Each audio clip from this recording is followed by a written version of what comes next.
Aqui no Brasil, a gente está percebendo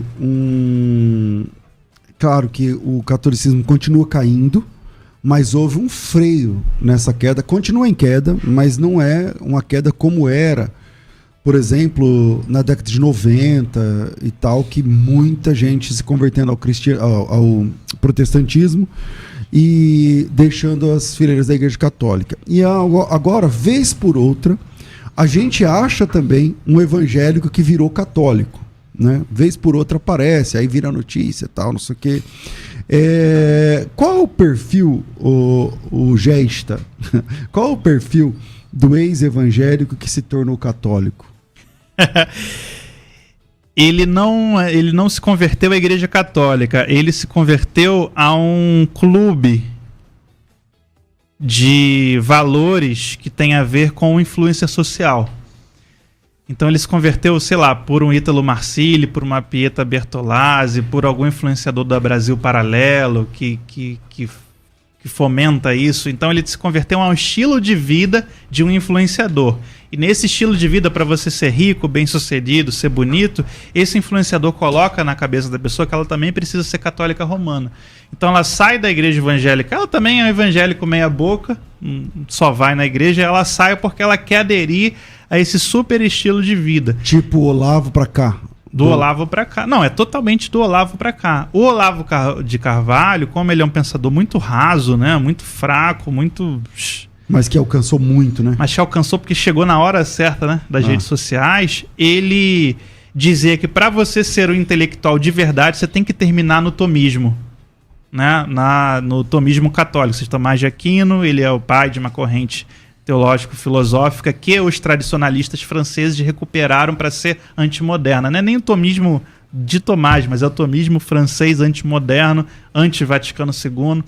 Então, o Olavo ele fazia esse caminho. Ser anti-esquerda, beleza. Agora ser meu aluno, pagar meus cursos, comprar, beleza. Agora ser tomista, beleza. Agora terminar na Igreja Católica. Então, do Olavo para cá, a gente tem uma série de pessoas que se convertem não por uma experiência religiosa, uma experiência de fé, por conhecer a doutrina da Igreja Católica, ou nem por conhecer a doutrina da Igreja Evangélica, mas porque foram convencidos por um influencer, um guru, um coach, que a fé católica seria o topo da boa vida, da vida próspera, da vida rica, da vida realizada, da vida inteligente. Então não essas conversões não são... são conversões de bolha, e a gente vê o cara que começou lá com o Olavo, ele tem milhões de seguidores, ele tá rico, milionário, comprando mansões. As pessoas querem ser assim, querem ser ricas, querem ser bonitas, querem ser bem-sucedidas, querem ter a família perfeita. Que é o início do Brasil Paralelo. Que é o início do Brasil Paralelo. E outra consideração que é importante para fazer é que as causas dessas conversões, eu já vi várias delas, são quase sempre extremamente superficiais. Por exemplo, o Bernardo Kister tem mais de 1 milhão de seguidores no YouTube. Eu tinha feito inclusive uma live com ele na época que ele era protestante ainda, né? E aí ele se converteu, ele se converteu ao catolicismo e deu um testemunho dele de conversão, onde ele diz que ele encontrou uma pétala de rosa dentro da Bíblia dele, que era um sinal de que Nossa Senhora que estava rezando o rosário, eu acho, e aí enviou um sinal milagroso ali, a pétala de rosa estava na Bíblia e se converteu. Aí a Pietra Bertolazzi, também muito conhecida, ela se converte depois que ela viu um aulão de história da igreja do Guilherme Freire, né? E aí ficou encantada com esse aulão de história da igreja e falou, não, o catolicismo é o certo, é o verdadeiro, é literalmente o que ela falou. E depois foi convencida também pelo Cogos, ela deu um testemunho dela, né? Aí, enfim, e vários outros aí que se convertem por causa da arquitetura, as vestes litúrgicas, a roupa do Papa como é bonita, é lindo ser católico, né? Então, são quase sempre razões extremamente fúteis, superficiais. As que têm um mínimo de mais consistência são aquelas que falam da patrística, por exemplo, mas, embora a patrística não seja nem de longe católica romana, mas é uma outra discussão. Agora, eu nunca vi até hoje um testemunho de católico que falou, eu li a Bíblia, encontrei as doutrinas católicas lá e me converti ao catolicismo, né? Nunca tem a ver com a Bíblia, exceto quando tem uma pétala de rosa dentro da Bíblia. Aí tem a ver com a Bíblia, mas não é exatamente por causa da Bíblia, né? Enfim, então o fato é, as conversões do lado de lá não têm uma consistência, entende? São quase sempre razões superficiais e pautadas principalmente por aquilo que o Gesta disse, a partir do Olavo de Carvalho, que eu nunca tinha visto, eu tinha visto um ou dois católicos se converterem antes do Olavo. Né? Isso, cara, lembro que inclusive um deles chamava Daniel Silveira, tem um canal aí com mais de 100 mil inscritos até hoje, que ele era tão fenômeno, assim, ele virou viral na época, porque ninguém se convertia ao catolicismo naquela época, era antes do Olavo. Então, uma única pessoa que tinha se convertido ao catolicismo, e o cara virou, tipo, um ícone, um deus, assim, pra eles, né? Aí, depois do Olavo, aí virou uma chuva, né? Porque praticamente todos os alunos dele se converteram ao catolicismo, tem um monte, né? Raros são os alunos que permaneceram protestantes. E desde então, isso tem se mantido, essas ondas de conversão, mas é principalmente por causa de questões políticas. Muita gente diz, por exemplo, o próprio Olavo dizia que Lutero, ele era um genocida e Calvino inventou o Estado totalitário. Imagina uma pessoa acreditando nisso e também acreditando que para você ser conservador, você tem que ser católico, aí a pessoa, né, já está com o pé no catolicismo. Não? Aí, até o próprio Olavo não era um bom católico, assim, né, do ponto de vista... Se você não, ele falou que o Francisco era um antipapa e excomungado. Ele tinha chegado a dizer isso, né? Ele xingou o Francisco. Sim. Eu vejo que tem, então, esse movimento ruidoso dos influencers. Você tem que comprar o combo. Conservador, família boa, rico, bem-sucedido, bonito. É todo um combo de mercado, né? Seguidor do fulano no Hotmart, nas redes sociais, e católico. Mas você também tem, aí sim, um movimento de conversão mais genuína, que é de pessoas que eram de famílias católicas, mas não seguiam e agora estão... que não seguem o Olavo, que não são desse combo Hotmart aí, que estão se tornando católicos. Então, muitas igrejas, paróquias, seminários estão começando a encher em muitas regiões, mas não é de evangélicos se tornando católicos, mas de católicos nominais se tornando católicos mesmo, né? É o que eles... tanto é que o próprio Papa Francisco falava, né? Vocês têm que pregar para a conversão de alma. O católico precisa pregar para que as pessoas realmente se convertam na igreja. Então está havendo um movimento, e isso aí já há muitos anos, muitas décadas, desde a renovação carismática, de pregar mesmo a transformação de vida, a conversão, a salvação. E agora eles pegando essas pessoas de famílias católicas que não seguiam religião mais nenhuma e estão se convertendo. E aí tem um movimento assim no Brasil grande, no Nordeste, Minas, um pouco no Sudeste, dessas pessoas voltando a seguir a religião que nominalmente elas eram. Então, nesse sentido, tá vendo... São os que estão parados ali e tal, mas estão meio que pegando de volta ali. Então a gente tem esse catolicismo de rede social, de Brasil Paralelo e Olavo, e a gente tem um catolicismo real de crescimento, mas nem se compara com o crescimento evangélico ou pentecostal. E por falar em Brasil Paralelo, é um grande cavalo de Troia, né? Que muita gente já se converteu ao catolicismo através do Olavo e através do Brasil Paralelo, que aparentemente não tem nada de antiprotestante, né? Uma coisa tudo no vídeo. Aí você vai ver os documentários deles, eles vão sempre tratar a reforma como sendo uma coisa revolucionária no pior sentido do termo, né? Vão exaltar ao máximo o catolicismo, a tradição, a cultura católica, os países católicos, né? Principalmente os ibéricos, Espanha, Portugal, né? Vão falar horrores de países protestantes. Aí isso quando não atacam diretamente o protestantismo, como já fizeram. E sem falar de que eles convidam lá, né? O tempo inteiro tá lá o ex-pastor lá, Gerardo Faria lá, dando entrevista, o Frei, Gilson, enfim, todos os católicos, o padre Paulo Ricardo, todos eles sempre convidam lá, mas protestante rarissimamente você vai ver, e quando vê, nunca para falar do protestantismo, né? É sempre para falar de outros assuntos no máximo, né? Então, Brasil Paralelo, a gente pode dizer que a Brasil Paralelo é o maior inimigo da igreja evangélica hoje. Sim. Então, se você é evangélico e assina Brasil Paralelo e acompanha, você está financiando uma guerra contra você mesmo. Por mais que você ache que eles são de direita, que eles são uma alternativa à esquerda, você tem que entender que é uma alternativa à esquerda, sim, mas de anti-protestantismo, anti-igreja evangélica. Então você está atacando você mesmo. É como se você estivesse financiando um país que está atacando o Brasil em guerra, sendo você brasileiro.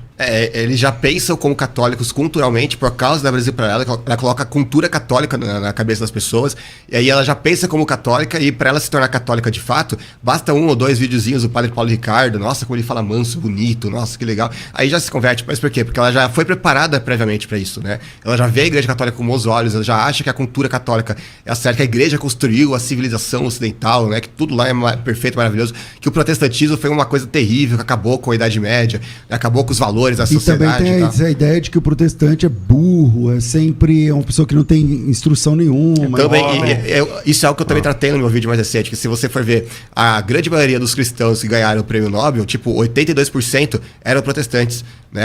Tem menos católicos que ganharam o prêmio Nobel do que judeus, sendo que judeus só tem 0,2% na sociedade. A grande maioria dos grandes inventores e dos cientistas eram protestantes também.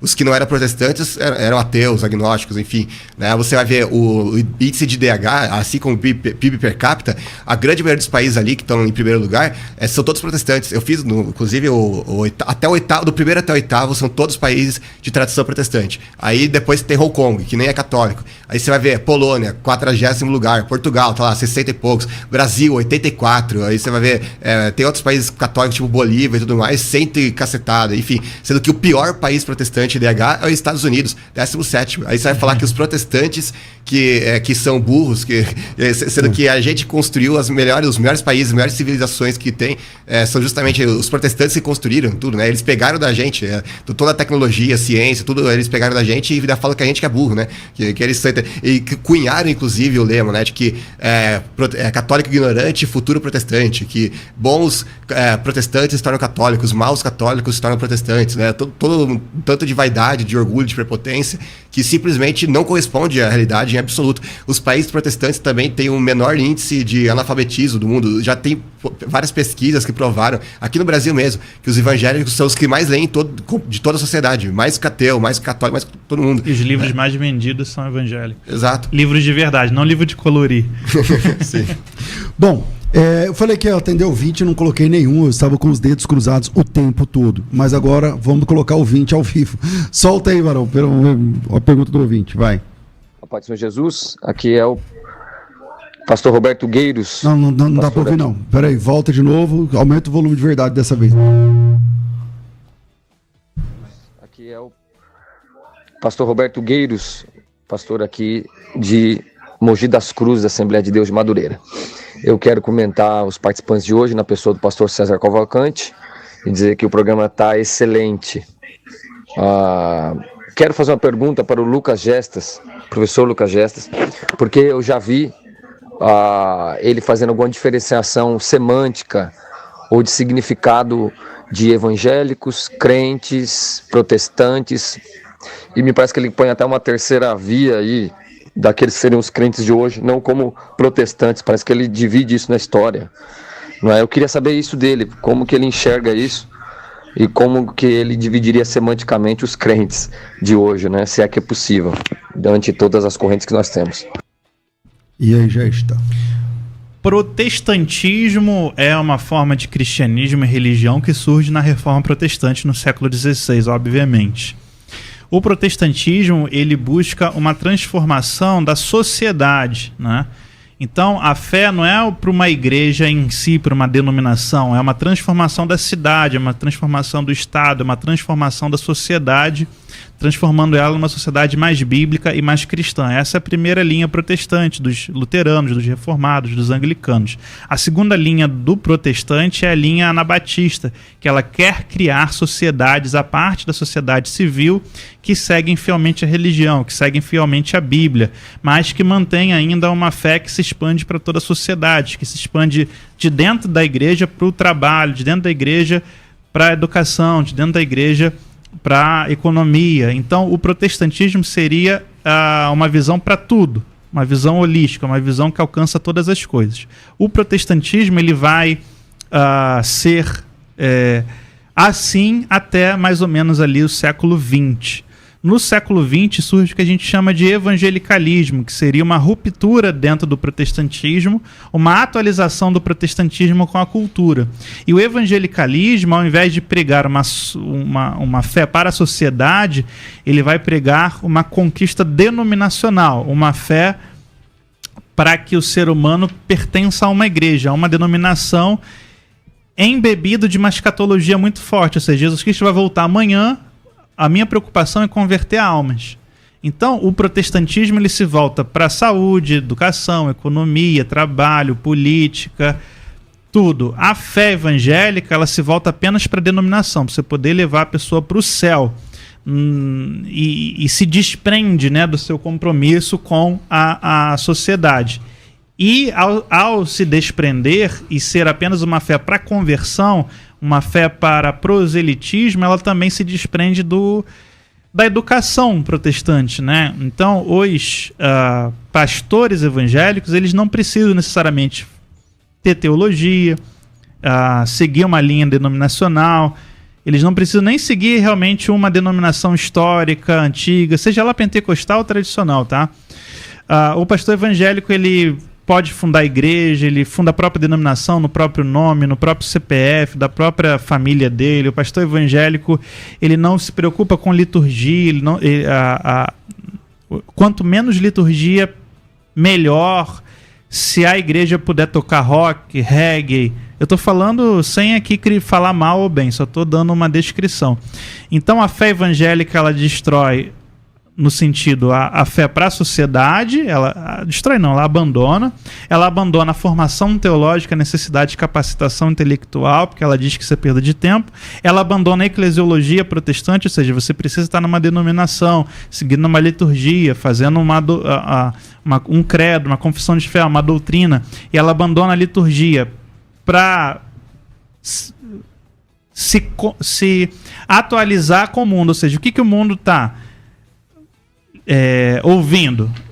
Elvis Presley. Então vamos pegar os hinos e vamos transformar em rock and roll. O que o mundo está fazendo? Show! Então tira a liturgia, tira a mesa do memorial, tira o altar e bota palco. O que o mundo está fazendo?